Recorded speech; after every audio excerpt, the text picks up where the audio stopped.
Halo semuanya, jumpa lagi dengan gue Chandra di channel Serapin Tekno. Jujur gue gak expect kalau misalkan masih betah pakai smartphone ini. Dari mulai unboxing 3 bulan lalu sampai sekarang, ya gue masih pakai smartphone ini sebagai daily smartphone gue teman-teman, yaitu Vivo X100 Pro 5G. Ada beberapa faktor yang ngebuat gue cukup betah menggunakan smartphone ini. Jawabannya masih sama kayak di video review gue 3 bulan lalu, yaitu soal kamera. Cuman memang di bagian kamera ini gue masih menemukan sedikit kendala, yaitu di perekaman cinematic portrait. Dari smartphone itu masih berasa delay, terutama di resolusi 4K 30 fps. Memang delaynya ini cuma di resolusi 4K 30 fps aja, yang dimana antara suara dan video itu tidak sinkron teman-teman. Tapi di resolusi 1080p ini berasa lancar banget. Vivo X100 Pro memang sudah mendapatkan beberapa kali update teman-teman, ya terutama update software. Tapi yang diupdate ternyata hanyalah security patch aja nih. Memang belum ngefix 100% untuk masalah updatean yang ini. Ya gue berharap ini bakal jadi PR buat Vivo ya teman-teman, agar mereka bisa mendengarkan keluh kesah gue dari pas pertama kali review sampai sekarang ini. Karena keluh kesah gue yaitu masalah di perekaman video yang delay. Soalnya sayang banget kalau misalkan fitur cinematic videonya ini sampai nggak di fix sama mereka. Hasil perekamannya itu bener-bener gurih banget kalau misalkan kita record di resolusi 4K. Data-data jemblurnya juga berasa natural, layaknya seperti kamera profesional kalau menurut gue. Oke, jadi adalah cinematic mode kamera belakang dari Vivo X100 Pro, dimana gue menemukan kejanggalan di mode sinematik ini. Suara sama videonya tuh gak sinkron. Jadi gue menemukan bug ini dari awal gue punya Vivo X100 Pro sebelum launching. Jadi semoga update Vantos selanjutnya ya bisa diperbaiki lah ya Vivo. Tolonglah, ini kameranya udah bagus loh. Nah, cinematic mode kamera depan sayangnya cuma bisa di Full HD 30 fps dan juga 24 fps. Agak disayangkan ya, karena di mode video biasa itu kita bisa 4K 60, tapi kenapa di cinematic mode-nya ini nggak bisa 4K gitu loh. Ayolah Vivo, ini kamera depannya udah bagus banget loh. Agak disayangkan sih sebenarnya. Ya, gue nunggu update selanjutnya sih, apakah 4K-nya akan dibuka sama Vivo. Bahkan gue juga udah compare head to head dengan perekaman video dari iPhone 15 Pro Max, dan di situ si Vivo X100 Pro itu unggul teman-teman di resolusi 4K 30 fps. Mungkin hal ini dibantu karena sensornya juga yang besar, yaitu 1 inch teman-teman. Dan untuk sensornya sendiri juga pakai Sony IMX989. Ini juga salah satu pendukung buat tempur HP ini buat foto-foto teman-teman. Apalagi identiknya HP itu pakai teknologi Zeiss ya, Zeiss Optik lebih tepatnya. Ya walaupun memang kalau misalnya gue ajak HP ini buat street fotografi, kayak misalnya foto objek gedung, pemandangan, dan lain-lain, smartphone itu gampang banget panas.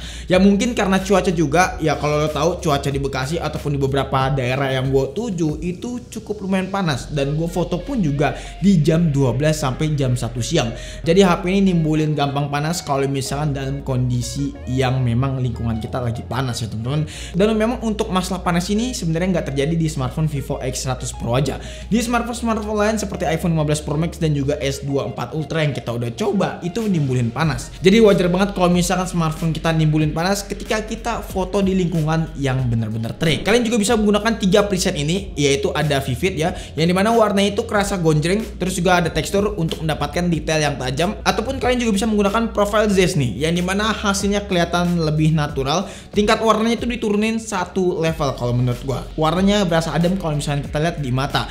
Mungkin lebih cocok kalau misalnya kalian yang pengen mendapatkan hasil foto lebih dramatis. Dan kalau kalian nanya gue lebih suka yang mana, ya sebenarnya tergantung selera aja dan tergantung kondisi. Kalau misalnya gue pengen mendapatkan warna yang gonjreng, kayak misalkan lagi foto daun-daunan atau pemandangan, ya gue better menggunakan color profile yang vivid.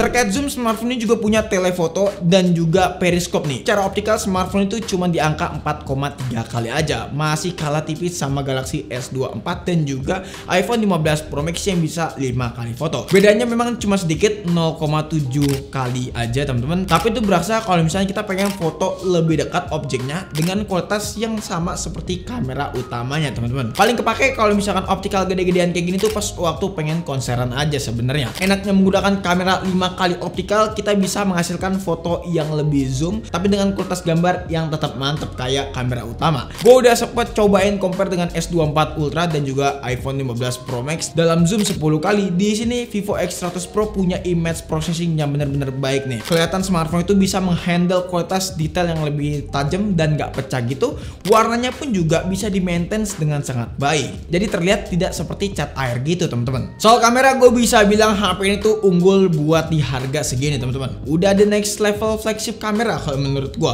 Dan yang gue salutin lagi, walaupun HP ini menggunakan SoC MediaTek, dia bisa memprosesing gambar yang benar-benar oke nih. Ya kalau lo tahu kan MediaTek itu buat processing gambarnya berasa biasa aja, tapi kali ini bener-bener luar biasa teman-teman. Sama kayak misalkan performance sendiri, HP itu berasa juara banget teman-teman. Udah like-nya seperti monster kalau menurut gua. Secara SoC dia pakai Dimensity 9300, SoC terkencang dari MediaTek saat ini teman-teman. Sama kita pakai 3 bulan smartphone yang satu ini, gua nggak menemukan kendala ataupun permasalahan yang serius. Paling masalah utamanya yaitu dari segi gampang panas aja. HP ini kalau kita pakai ngegame yang cukup hardcore kayak Genshin Impact ataupun main game yang bisa dibilang casual misalkan HOK ataupun PUBG Mobile dengan intensitas waktu yang cukup lama misalkan 1 jam lebih dengan menggunakan data seluler, temperatur tertingginya itu bisa nyentuh di angka 42 sampai 45 derajat Celcius. Ya memang semuanya itu tergantung seberapa lama kita main game di smartphone yang satu ini. Hal serupa pas waktu kita CPU throttling test juga demikian nih. Temperaturnya bisa nyentuh di angka 46 derajat Celcius di skenario 45 menit dan di 60 menit pun juga demikian, angkanya bisa tinggi sampai 45 derajat Celcius. Walaupun kalau kalian lihat di 45 menit dan juga 60 menit ada limitasi. Dan kalau kalian perhatikan seksama di skenario 30 menit di sini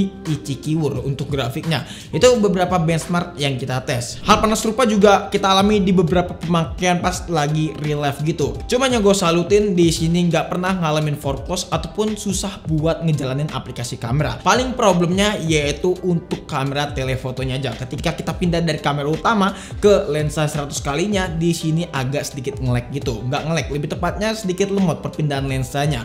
Untungnya walaupun HP ini gampang panas, performance yang dikasih sih bisa dibilang udah monster banget. Kita udah pakai 3 bulan nggak ada nge-lag sama sekali, nggak ada problem sama sekali. Gue berasa puas gitu. Dari skor benchmark pun juga demikian, kita udah coba di sini masih mendapatkan skor di angka 2 jutaan buat aplikasi Antutu. Geekbench 6 pun juga demikian masih mendapatkan skor yang tinggi di 3D Mark benchmark juga demikian nih. Walaupun memang di stress testnya ada sedikit penurunan, tapi itu tidak begitu berarti menurut gua dan tidak begitu berpengaruh. Jadi pada intinya selama 3 bulan kita pakai smartphone ini, si Vivo X100 Pro, dari sektor performance kemampuan HP itu masih sangat amat kencang teman-teman. Kebutuhan ringan apalagi buat sosmedan di sini berasa asik, kayak misalkan nonton film nggak ada kendala sama sekali ya. Nonton film aja itu kegiatan enteng, jadi udah aman sentosa. Dukungan OS juga demikian, gue udah berasa cukup nyaman menggunakan VantasOS 14. Terkait iklan nggak ada sama sekali di HP ini, cuman ada bloatware aja yang bisa kalian uninstall teman-teman. Beralih ke bagian layar, ini menjadi salah satu faktor utama juga untuk experience kita selama kita pakai smartphone ini 3 bulanan. Secara desain Vivo X100 Pro menggunakan desain layar yang udah curve alias melengkung gitu teman-teman. Dan lengkungannya ini cukup lumayan dalam menurut gua. Dalam artian ngelengkung banget. Sebenarnya gua pribadi lebih suka layar yang flat, tapi banyak orang yang mungkin bisa dibilang suka sama layar curve gini. Soalnya di kantor Sedapin itu orang-orang kayak misalnya kameramen gue, editor gue, dan juga tim benchmark gue itu lebih suka menggunakan layar curve pas waktu udah gue survei. Best spec yang dikasih ini udah rata kanan banget, gak ada kekurangan dari layar smartphone yang satu ini. Secara kualitas juga udah tajam, warnanya juga udah vivid parah dan gonceng gitu. Udah kayak standar smartphone flagship zaman sekarang kalau menurut gue, bahkan di atas 1 tingkat. Buat penggunaan casual kayak misalkan Netflixan ataupun streamingan dibuat asik menurut gue, karena experience yang dikasih bener-bener nyaman gitu. Terutama buat masalah kualitas speakernya nih, yang dimana ini menjadi salah satu pertimbangan gue juga buat jadiin tetap smartphone ini kita pakai. Soalnya speaker HP itu berasa bagus banget, apalagi punya fitur yang namanya audio super resolution yang berasa lebih crispy gitu kalau misalnya kita pakai. Cuman saran gue, better kalau lu mau pakai fitur ini, lu gunain in-ear monitor biar suaranya lebih berasa nendang gitu. Oke, terkait sertifikat, smartphone ini juga udah pakai IP rating 68 seperti layaknya smartphone flagship zaman sekarang. Tadinya gue sempat singgung untuk masalah baterai 5400 mAh. Secara screen on time pas waktu kita coba itu bisa bertahan sekitaran 8 jam, 7-8 jam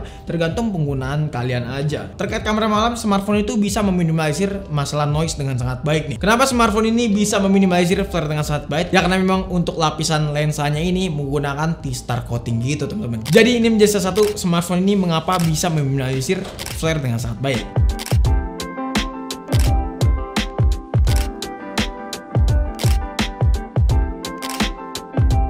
kesimpulannya untuk 3 bulan kita pakai smartphone ini, gue pribadi masih ngerasa aman sentosa pakai smartphone ini. Paling ada beberapa aspek yang harus dinotis sama Vivo, yaitu soal perekaman sinematik potretnya aja. Ini bagiannya bener-bener serius kalau menurut gue. Sayang banget kalau menurut gue nggak diupdate secepatnya. Soalnya sinematik potretnya itu bener-bener asoy. Apalagi buat gue pribadi yang sering ngonten di luar tanpa menggunakan bawa kamera lagi, itu bakal ngebantu banget dengan fitur sinematik potret di HP ini. Jadi mungkin cukup sekian aja video kali ini mengenai update penggunaan Vivo X100 Pro nih. Kalau misalkan kalian punya pendapat ataupun punya pertanyaan lain tentang smartphone yang satu ini, boleh banget langsung tulis di kolom komentar. Pengen nanya secara privat, boleh juga langsung DM di Instagram kita di @SRPNikto. Pengen join ke komunitas kita, boleh banget langsung aja klik link yang ada di deskripsi. Chandra pamit, sampai jumpa di video selanjutnya. Until next time, goodbye.